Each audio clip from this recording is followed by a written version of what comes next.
Stephanie Odie here with lineups, and I have a fun one coming up here in Atlanta, Georgia. The Peach Bowl playoff kicks off on December 31st as number 1 Georgia faces number 4 Ohio State. And to break down this bowl game, I have an innovator in college football, former basketball player and graduate of North Carolina State, and he is the CEO of the Peach Bowl, Gary Stokan. Thank you so much for joining me. Oh, Merry Christmas, Stephanie. Good to have you back in Atlanta here. Yes, it's a fun one for me, especially Columbus native in Atlanta. And I know you got some ties to Georgia, maybe hoping for a Tennessee matchup earlier in the season with your other daughter at Tennessee. So this is a fun one all around. There's a lot of Ohioans in Atlanta as well. And as we know, both of these teams can sell out a stadium. And just looking at the evolution since your tenure here, since 1998, you started to work with the Peach Bowl. It was a third-tier bowl game then with Virginia and Georgia in that one. Now you see this one as a New Year's Six playoff bowl game, one of the most significant games of the entire year, and you guys get 3 of them. So just looking at how it's evolved since your start there, what can you say about it, what it's been like? Well, we've come a long way, certainly. It's been a lot of great work by a fantastic staff, the best bowl staff in the business, great volunteers who are willing to give their time during the holiday season, both Labor Day weekend for the kickoff game and Christmas for the Peach Bowl game. Great board with corporate support. And we're just blessed in Atlanta to have the infrastructure that knows how to put on big time events. We have the best airport in the world. We have 3 interstates that intersect in the middle of downtown, wonderful facilities, hotels and facilities to play in. But at the end of the day, it's the people that really make it all work. So we put all that ingredients into a recipe and it makes for the Chick-fil-A Peach Bowl being a part of the New Year's Six, and this year hosting the semifinal of number 1 Georgia and number 4 Ohio State. Yeah, so and we talked about it before we started recording. In 2 days, both of these teams were able to sell out. Georgia in the first, Ohio State in the second. And in your time, 22 sellouts over 25 years. Very impressive. And now you got 2 phenomenal brands in college football coming here. Just looking at the economic impact that this bowl game has had since you joined, $1.299 billion and $79.34 million in direct government tax revenue for the city of Atlanta and the state of Georgia since '99.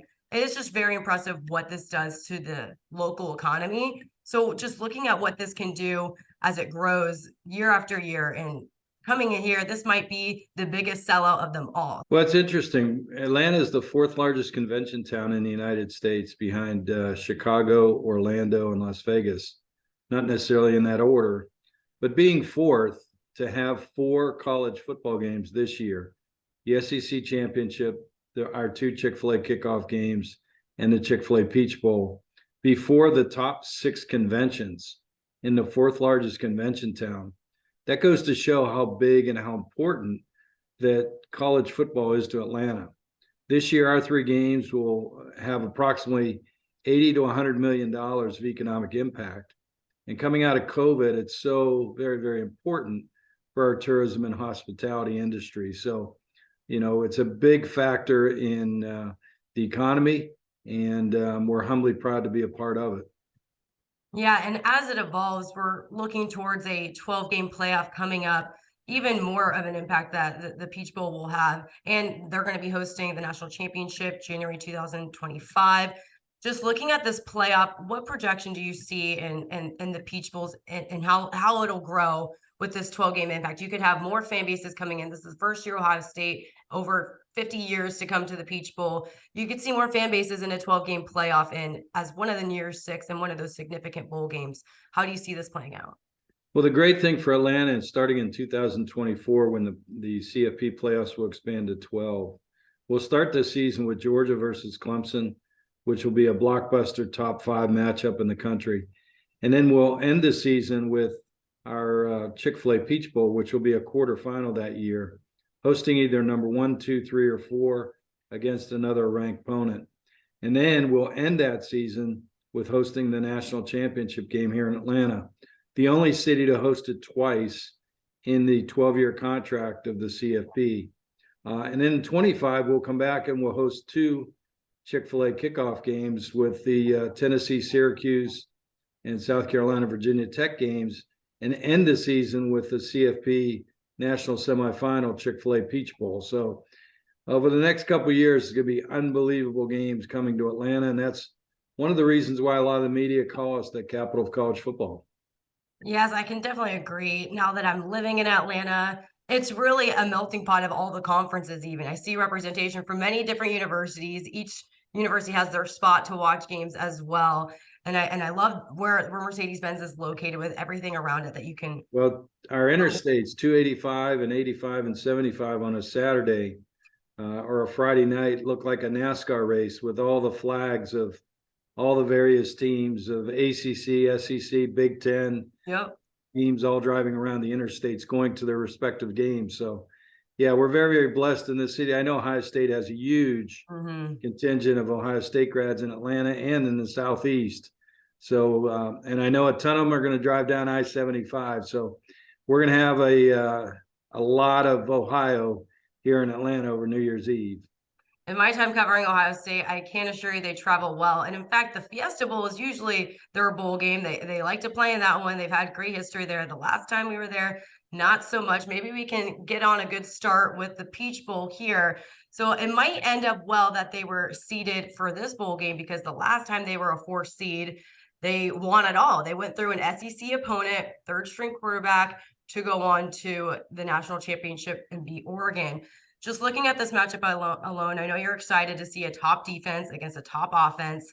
Just looking at how this matchup was, because I know it's a different process. Usually you guys are involved in selecting the team. You guys are responsible for that. But in a playoff structure, you've mentioned that it feels like Christmas Day waking up and you find out who it is, like the rest of the college football world. So just going through that process and your initial excitement over seeing that matchup. Well, you're talking about two of the biggest brands in college football historically, top 5 recruiting bases every year, signing classes every year, and two of the top teams with respect to playing the game the right way. They're very complementary with respect to offense, defense, and kicking game. So there's no doubt that both teams deserve to be where they're at, playing for an opportunity to get to the national championship game. Georgia could be only the 10th team to win back-to-back national championships since 1936, which is an awesome opportunity. Obviously, Ohio State, it's been proven by Alabama in 17-18 and Georgia just last year, 21-22 season, neither won the SEC championship, but they won the national championship. So even though Ohio State didn't win the Big Ten championship, there's an easy pathway for them to get to the national championship. Number one, beating Georgia, and number two, possibly if Michigan were to win the Fiesta Bowl, avenge and revenge their loss to Michigan, and all for a national championship. So whenever you have two great teams like this, for all of that to play for, it lends to great fireworks on New Year's Eve on December 31st in Mercedes-Benz Stadium. And yeah, the timing of it is pretty unique for at least the state of Ohio. The kickoff is at 8 p.m. And just a few hours later, the state is going to be legalized in sports gambling. I know there was chaos. Oh, really? Yes. So there was a little bit of a talk about them trying to launch it early, because, I mean, the influx of bets coming in. Right now, Ohio State's a 6.5 point underdog. And over 66% of the bets are coming for Ohio State, and that line has not moved on sports books. So a lot of bettors are going on Ohio State. I don't know if I have it in me to do so just yet, but just looking at sports betting, I know it was a topic in 2021 in Georgia. That was a failed attempt. There's still no word yet on whether sports betting will come to Georgia, but in January 2023, legislation session will open. So that could be coming, and especially with Ohio State opening up just a few hours later, Maryland was legalized. A lot of these college football states are now in the sports betting space. Do you see this being an aspect of the bowl game coming up? Or is that a topic of discussion in your meetings? Is sports betting really becoming an element of the game?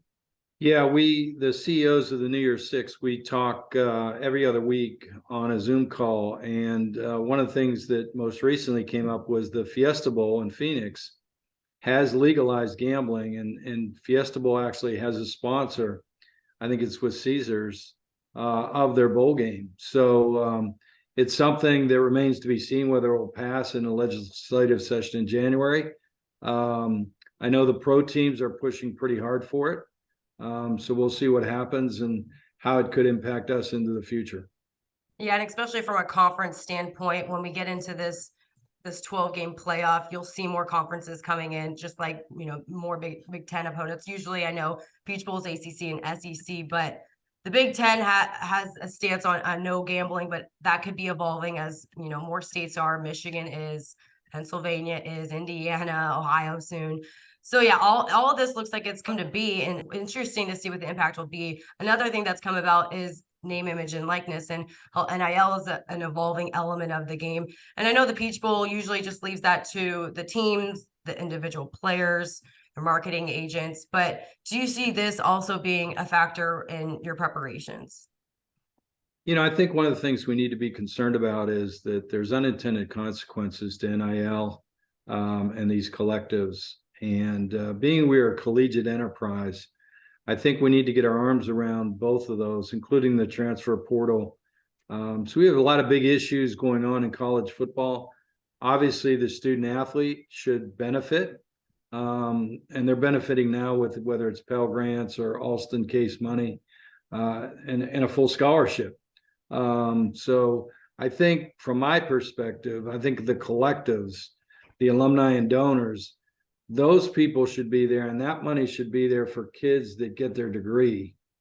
The 99% of the kids that aren't going to move on to the professional ranks, they need jobs.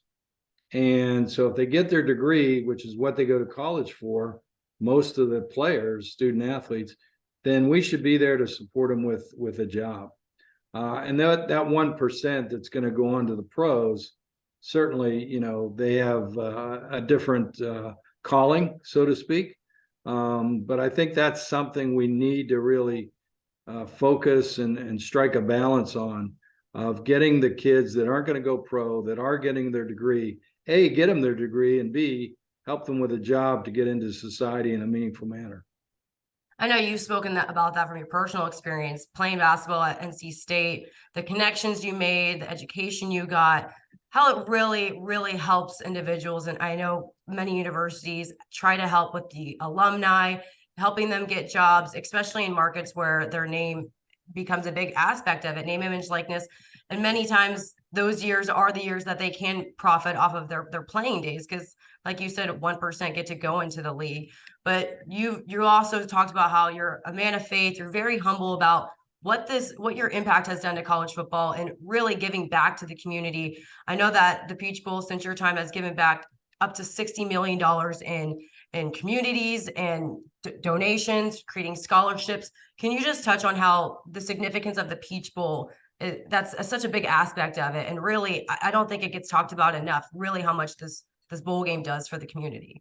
Sure. No, thank you. We were founded in 1968, and founded primarily to be a charitable bowl game to give back to the community. And we've held that in our mission. As you mentioned, we've given $60.9 million back since 2002 to various charities. And this year will be about $6 million that we'll give back, making us the most charitable bowl organization in the country. It's very, very important to us and our mission to do that.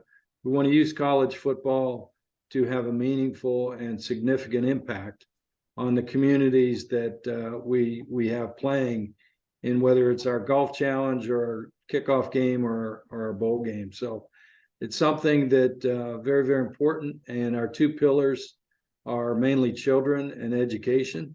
And it's something that all of us, in our staff and our board, our stakeholders, our partners, help us collectively make those significant contributions. Yeah, and I see it from many different angles, even beyond the players on the field, from, like you mentioned, the staff on the bowl game, volunteers, even media covering bowl games, what it does for an individual career from every aspect. It really is a significant impact. And I really do think it competes very well with NFL games, just what college football does. I think the fan base is so strong. It is a big impact, especially to the economy, to individual communities. And you guys are implementing very unique things with this bowl game. Usually it's taboo to bring the two teams together leading up to it, but I know you guys have implemented some really cool things, bringing the players into the church that Dr. Martin Luther King was a pastor at, and this WWE belt competition. Can you touch on that? Because I think this is a very fun element that these guys, they really dog it out on the field, but in many aspects, I see these guys, these competitors, be really good friends after a game, even though they're really just bumping heads with each other on the field. So a bigger element where, it's more than football, but what the Peach Bowl does to really bring this all together. Well, one of the things we want to do is create a reward for the players. They're the ones that in January, in the winter workouts, spring workouts, in the summer camps, and then playing the season are the reason we have a bowl game. And so one of the things we do is use a theme of live, laugh, and learn. And we want the players to live great, stay in great hotels, travel first class, get great gifts, eat great food like Chick-fil-A. So really have a great experience and a memorable experience. Number one. Number two is we want them to laugh. So, players, all they want to do is compete at everything with each other and against the other team. So we've created a battle for bowl week. You mentioned our WWE belt that they battle for every night in a competition. We'll have football family feud. We'll have drop it like it's hot. We'll have basketball shooting, Andretti kart racing, and then bowling. And so we want them to really have fun and enjoy themselves. And they really get serious about that belt. Mm-hmm. It's second only to the game and what they focus on competition wise. And then we take them through the College Football Hall of Fame. We're the only place where the College Football Hall of Fame exists in Atlanta, Georgia. And we walk them through there. We want them to be inspired. We want them to see themselves potentially being inducted into the College Football Hall of Fame. So very inspirational to go through that hall and see themselves maybe in 10, 15 years being a part of that. And then, learn wise, we want them, because it is college age kids, we want them to learn something. So number one is to go to Children's Healthcare of Atlanta, Scottish Rite and Eggleston hospitals during the Christmas season when those kids didn't get out of the hospital for Christmas, and they may never get out of the hospital. And so for the head coach and some players to visit with their families and to visit with those kids is very, very meaningful with the holiday season. And then lastly, we want them to have a history lesson. So we're going to take them, which we're not supposed to do, but we're going to put both teams in Ebenezer Baptist Church in the pews where Dr. King was the pastor and spoke from the pulpit. And we'll have Andy Young, who is one of the 8 people with Dr. King who were part of the civil rights movement, speak to the kids about teamwork, unity, togetherness, and fighting off this divisiveness that exists in our society right now. And also have Bill Curry, who coached at Georgia Tech, Georgia State, Alabama, and Kentucky, and played for Vince Lombardi and Don Shula in the pros at the Packers and the Colts. And he has a book out called 10 Men in the Huddle. And he talks about how you'll have a black kid from Compton, LA, and a white kid from the hills of North Carolina, and a Christian and a Catholic and a Jew and a Muslim all in the huddle together. And none of that matters because they're all in need of each other. Togetherness, teamwork, and unity to play their role, to do their job, to make the play work, to win the game. And so that's a great message in this day and time that will resonate with the student athletes. So, we want them to learn and basically, during the civil rights movement, I mean, these kids weren't born. Their parents probably weren't even born. So it's basically a history lesson for them.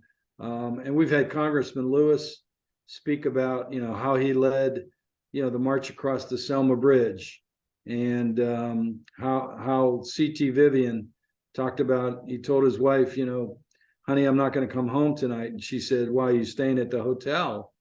And he said, no, where I'm going, I might not make it back. So, these are all meaningful moments for these kids to have a perspective, to understand, what these men did and where we're at in our society now. So, that's kind of our Bowl Week and a reward for our players. Yeah, it's neat that you make the city of Atlanta an aspect of the bowl game, another character in it. And also it's more than just one game. It's the full week leading up to it. I mean, not many players get to go to a bowl game like this. Even as a media member, whenever I get to work a bowl game, I embrace it. It's so special. That whole week leading up to it really is an experience that you're going to take with you. And as we see the game of college football evolve with NIL, there's betting elements getting involved. It's starting to become more of a business, and as well as the transfer portal, even in locker rooms, will that change the dynamic? We're seeing it in the coaching realm as well. Just how coaching is getting different because of these elements. And once you get into the NFL stages, it really is just business. It's, this is my salary. So what you guys are doing with this bowl game, how do you think it's going to create a lasting effect that, a lot of these players, the guys that they play with in college, those are their lifelong buddies. In the NFL, it's more like a business. So really what you guys are doing is helping make this lasting effect of how special college football is. But as it evolves, how do you see the Peach Bowl making a big impact on that? Well, and that's one of our parts of our mission, is to create memorable experiences for people, not only the players, but we want to do so with the fans, and all of our people that are involved in the bowl game. So it's a lot about Southern hospitality. It's a lot about family. That's our culture here. And, we use a philosophy of CARE, which is an acronym. I'm an old coach, so I like acronyms. And CARE stands for, C is always for the customer. Always treat the customer first. A is for attitude. Bring a great attitude to everything that you do and touch people in a positive way. R is build deep, long-lasting relationships, because in the college world, you'll see a lot of the same people in a lot of the same jobs throughout the years. And then E, excellence. We want to strive for excellence in all that we do. So CARE, CARE, that's our business philosophy externally. And then our internal business philosophy is team. Teamwork. Everybody has a role to play. Everybody understands the role, accepts the role, and we empower them to play their role. So E is empowerment. Everybody's accountable to the rest of the team. If we give you the ball to run and we expect you to play your role, we expect you to do it well, because that's what we need to win. So it's teamwork, empowerment, accountability, management. Well, I can't thank you enough for what you're doing for the college football world. It's a continuous evolution, and keeping the traditions alive and keeping the college football atmosphere really in the student athlete. I think that's such a big element of all this, as we're seeing so many changes. I really enjoyed talking with you. I cannot wait for Ohio State to become part of the history of the Peach Bowl and see where this goes as the changes continue to come about, and you keeping the tradition of college football alive. Well, Stephanie, thanks so much for having us. Merry Christmas to you, your family here in Atlanta. Hopefully everybody makes it here safe and you enjoy yourself. And thanks so much for having us. Thanks. You too. Happy holidays. You too. Thank you.